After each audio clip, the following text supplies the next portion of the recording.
Computers are everywhere today. Here are just a few examples, from a smartphone to a large mainframe computer, but also as important components of other systems, such as air traffic control and medical equipment. The computers used in all of these systems are fundamentally the same. How do they work? This video does not teach you how to code or program or how to use a computer.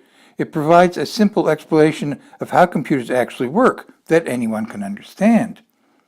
It's based on the first chapter in the book, Understanding Computers, Smartphones, and the Internet, which is available free in a number of different formats from several locations.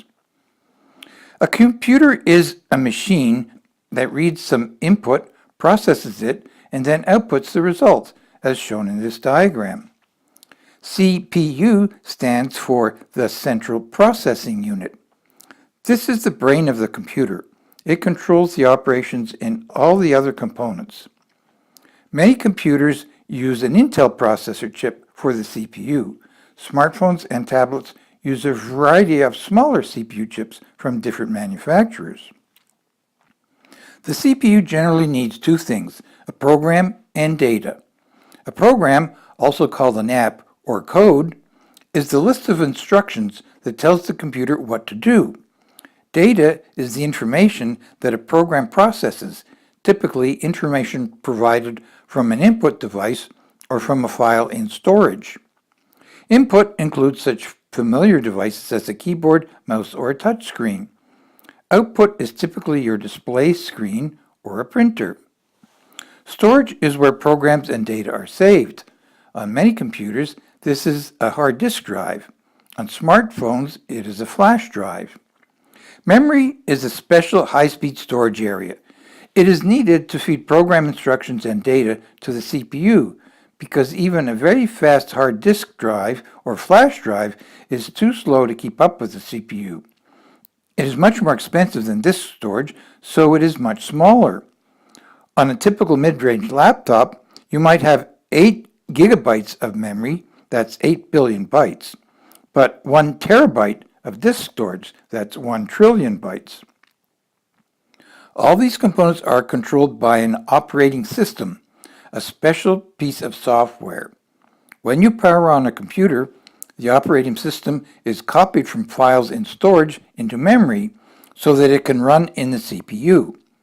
Once the operating system is running, you can then give it various commands. Some commands you've probably used are to copy a file or to run a program, such as a web browser, a text messaging app, or a game. Familiar operating systems today are Microsoft Windows for PCs, Linux for servers, and Apple iOS or Google Android for smartphones. To understand step by step how a computer works, let's start with a problem. Here's a problem many of us face every year, calculating our income tax. Many countries have a graduated income tax, where the higher the income, the higher the tax rate. Here are the tax brackets and tax rates for U.S. income tax. Instead of performing a multi-step calculation with this table to find your income tax, the Internal Revenue Service, the IRS, provides a tax table where you can just look up the tax. But if your taxable income is over $100,000, then you must calculate your income tax. The following worksheet provides step-by-step instructions to do this. Let's suppose you did very well last year and your taxable income is $125,000, but now you have to calculate and pay your income tax. First, you find your tax bracket by reading down the first column. Your taxable income belongs in row 1, since it is at least $100,000 but not over $191,550. So you enter $125,000. Next, you multiply by 28%, resulting in $35,000. Finally, you subtract the number in column D, getting your income tax, which you enter in the last column. In computer terms, this set of step-by-step rules is called an algorithm. Once you have an algorithm, you can write a sequence of computer instructions that follow the step-by-step rules. This sequence of instructions is a program or code. Let's write a program to calculate your income tax. programs are written using a computer programming language.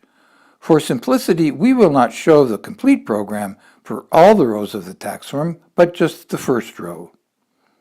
The first line in this program simply sets the value of the taxable income for which we want to calculate the tax. The second line tests whether income is less than or equal to $191.50. If that's true, then the computer proceeds to the next line and calculates the tax. Else, if it is not true, the computer continues on to the remaining lines in the program which contain the code for the other rows in the tax form. Many different computer programming languages have been developed to try and make coding easy.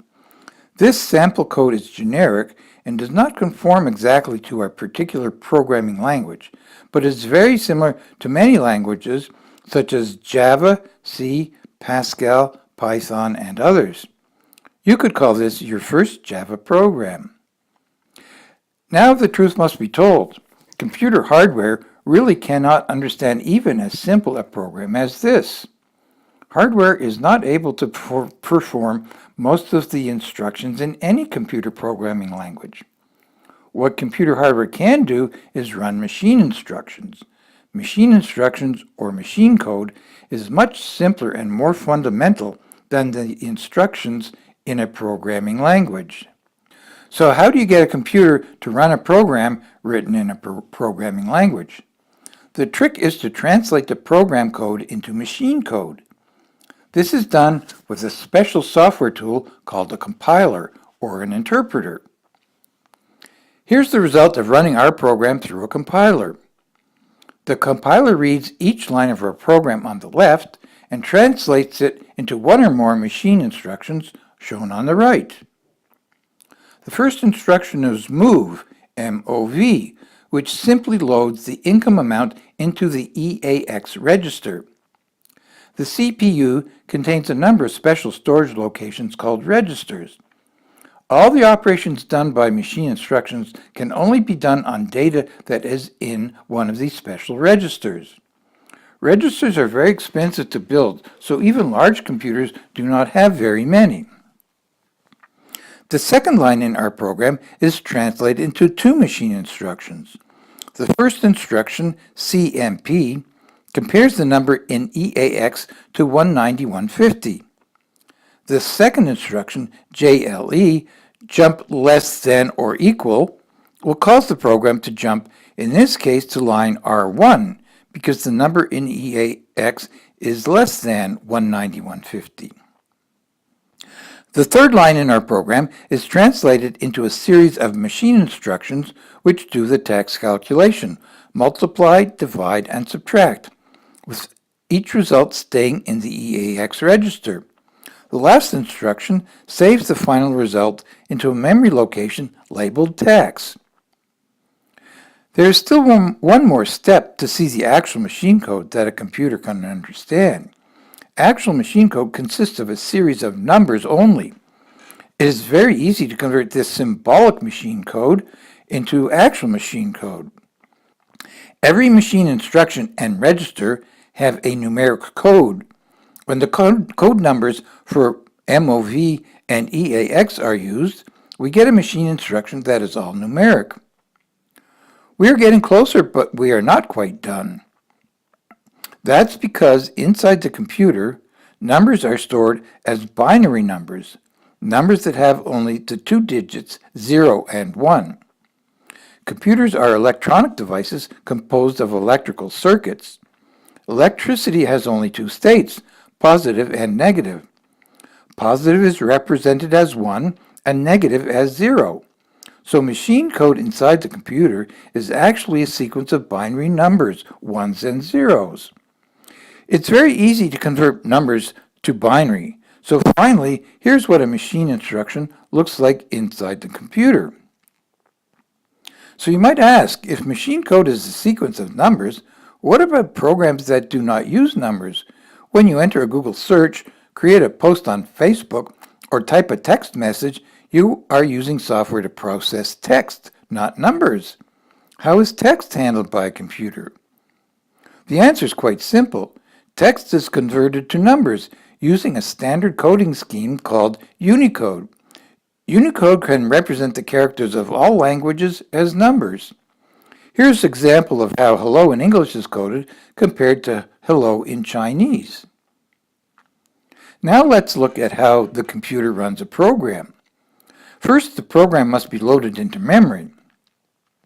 You can instruct the operating system that controls the computer to do this by selecting the icon that represents a program or app with your mouse on your computer or a finger on your smartphone.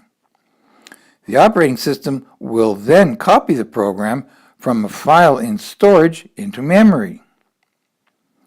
The highlighted areas show where the program has been loaded into memory, the first instruction in yellow and the rest of the program in blue. Each memory location is a binary digit, 0 or 1. This is called a bit. A series of 8 bits is called a byte. This picture shows a space after every 8 bits. This is just done for convenience to show the byte boundaries and does not represent a hole in the actual memory. The bytes are numbered sequentially, so each byte in memory has a unique address. Addresses can be very large numbers. In a computer with 8 gigabytes of memory, a memory address could be a number from 0 to 8 billion. A unique memory address is very important because it allows the CPU to rapidly copy data directly between memory and a register in the CPU. After the program has been loaded into memory, the first instruction in the program is copied from memory into a special register in the CPU called the instruction register, which processes instructions. After the first instruction is processed, the next instruction is copied from memory into the instruction register and processed, and so on until the end of the program is reached. So that's pretty well it. That's how a computer works. First, you start with a problem. Second, you develop an algorithm, a set of rules that will give you a solution. Figuring out an algorithm is often the most difficult part of developing software. This is something that you must do. You cannot just ask a computer to magically find a solution for your problem. Third, you write a program using one of the many computer programming languages.